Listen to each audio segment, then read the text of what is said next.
बिस्मिल्लाहिर्रहमानिर्रहीम। आज का जो हमारा टॉपिक है वो ऑडिटिंग के हवाले से बीकॉम पार्ट 2 का इम्पोर्टेंट क्वेश्चंस यहाँ पे जो है वो दिए गए हैं।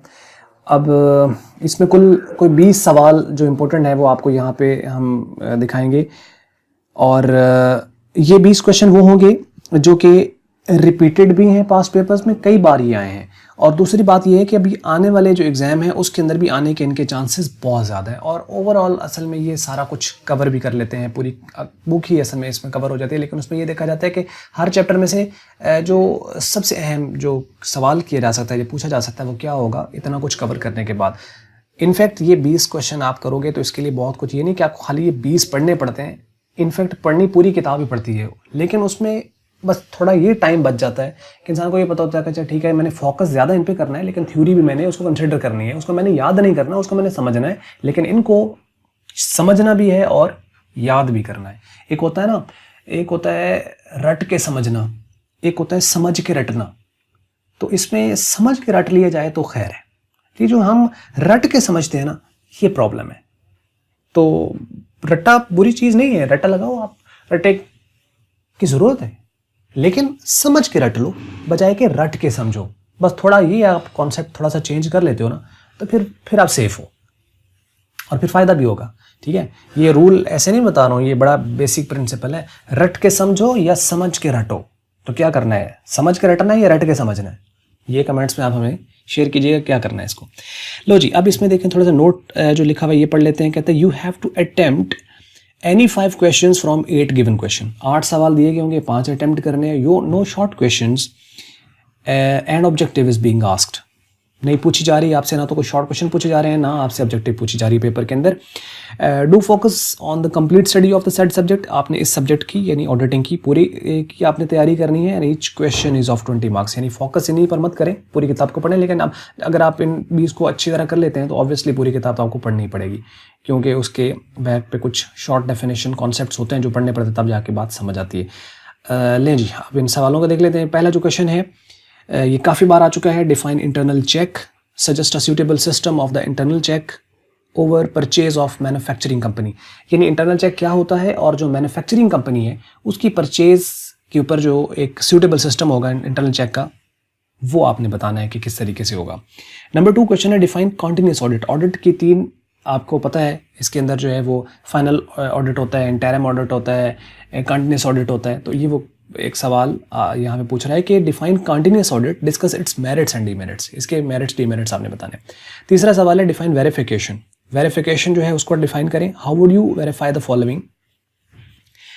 वेरिफिकेशन को आपने डिफाइन करना और आप इन एसेट्स कुछ दिए हुए हैं यहाँ पे नीचे, इनको आप वेरिफिकेशन होती है एसेट्स की है, तो आप इन एसेट्स को कैसे वेरीफाई करेंगे, इनका प्रोसीजर, इनके स्टेप्स लिखेंगे कि क्या तरीकाकार होगा।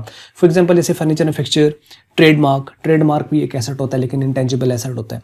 Bill receivable, investments. ठीक है, तो ये इनको आप किस तरीके से इन्वेस्टिगेट करेंगे, इनको कैसे आप वेरीफाई करेंगे, उसका प्रोसीजर आपने लिखना और वेरिफिकेशन की डेफिनेशन लिखनी है। थोड़ा सा टेक्निकल क्वेश्चन है।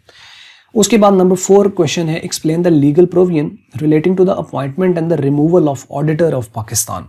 कि ये बड़ी बार ये क्वेश्चन रिपीट हुआ है और इसके इन नियर फ्यूचर भी आने के चांसेस बहुत ज़्यादा हैं। कि आपने लीगल प्रोविजन का मतलब है कि यानी आपने जो कानूनी कार्रवाई है वो आपने कार्रवाई जो होती है वो आपने इसमें अंदर बतानी है कि प्रोसीजर क्या है, उसके रूल्स रेगुलेशंस क्या है, लॉ क्या कहता है कि आपने अगर किसी ऑडिटर को अपॉइंट करना है तो क्या लॉ क्या कहता है, और अगर आपने किसी ऑडिटर को रिमूव करना है तो पाकिस्तानी लॉ के मुताबिक उसको किस तरीके से किया जाएगा, ये आप प्रोसीजर यहाँ पे अडॉप्ट करके वो आप लिखेंगे। नंबर 5 है explain the special points to be kept in the mind during the audit of the cement plant. यानी जो सीमेंट प्लांट है इसके अंदर आपने ऑडिट कैसे करेंगे, वो आपने स्पेशल पॉइंट्स जो आप ऑडिट करते वक्त सीमेंट प्लांट का जो आप ऑडिट करें तो उसके लिए क्या क्या पॉइंट्स आपको ऑडिट करते वक्त रखने होंगे, ये आप यहाँ पे बताएंगे। Define interim audit, discuss it's advantage and disadvantages. ये वो दूसरी किस्म है, एक कंटिन्यूस ऑडिट था, एक इंटरिम ऑडिट था, उसके भी एडवांटेज डिसएडवांटेज, इसके भी एडवांटेज और डिसएडवांटेज, मेरिट्स या डीमेरिट्स। नंबर 7 क्वेश्चन है discuss the rights and the duties of an auditor of a public limited company इन पाकिस्तान। जो पब्लिक लिमिटेड कंपनी है उसका जो ऑडिटर होता है उसकी राइट्स और ड्यूटीज़ क्या होती हैं। नंबर 8 है explain the liabilities of an auditor along with the case reference. ठीक है, आपने लाइबिलिटी ऑडिटर की बतानी है इनके केस रेफरेंस के हिसाब से कि अगर मिसफिसेंस होती है या नेग्लिजेंस होती है तो उसके ऊपर क्या लाइबिलिटी होगी ऑडिटर पर, ये आपने यहाँ पे बतानी है। उसके बाद नंबर 9 है explain the special points to be kept in mind while examining the accounts of insurance company. अगर आप इंश्योरेंस कंपनी है, इसको अगर आप अकाउंट्स को कर रहे हो तो इसको आप किस तरीके से एग्जामिन करोगे या आप बताओगे। ठीक है, पीछे सीमेंट फैक्ट्री है, उसके आप ही आपको बताया गया, यहाँ पे स्पेशल पॉइंट्स आपको इंश्योरेंस कंपनी को ऑडिट करते वक्त आपको क्या पॉइंट्स ध्यान में रखने होंगे।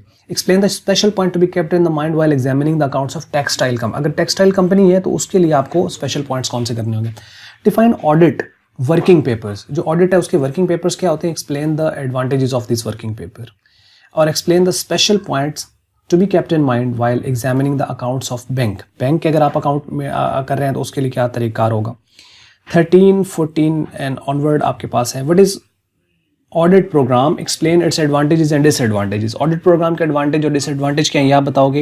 Explain in detail the techniques of vouching, vouching की टेक्निक्स क्या हैं वो आप बताएंगे आप। What do you mean by commercial frauds, explain its different kinds. Commercial frauds क्या होते हैं और इसकी काइंड्स कौन सी हैं। Define auditing, what are its main objective, ये जनरल क्वेश्चन है पहले चैप्टर से और ये काफ़ी बार आया है। What is meant by final audit, ये वो तीसरी किस्म, यानी ऑडिट की तीनों टाइप्स के ऊपर क्वेश्चन आ चुका है। Interim, final, continuous. Final audit क्या, explain its features and the merits and demerits. Define investigation, how does it differ from audit, investigation और ऑडिट में क्या फ़र्क होता है। Define auditing, also explain the difference between the accounting and auditing, इन दोनों में क्या फ़र्क है। और last question, define verification and elaborate its techniques, verification क्या होती है और इसकी टेक्निक्स कौन सी हैं। ये वो 20 सवाल हैं जो अगर आप अच्छे तरीके से कर लेते हैं तो आपका ऑडिटिंग का पेपर इंशाल्लाह 100% जो है वो अटैम्प्ट हो जाएगा। और इसके साथ ऑब्वियसली आपको फोकस जो करना है वो पूरी बुक के ऊपर करना है। आप सारों के कॉन्सेप्ट्स लें बाकी को, लेकिन इनको खसूसी तौर पर आप देख लें थोड़ा सा। तो जब आप इनको खसूसी तौर पर देखेंगे 20 क्वेश्चंस को तो ऑब्वियसली आपका पेपर 100% इंशाल्लाह अटैम्प्ट हो जाएगा। तो ये थी आज की वीडियो। अगर आपको अच्छी लगी है तो इसको कर लें आप लाइक, अच्छी नहीं लगी तो इसको कर लें डिसलाइक। और वीडियो देखने का आपका बहुत बहुत शुक्रिया।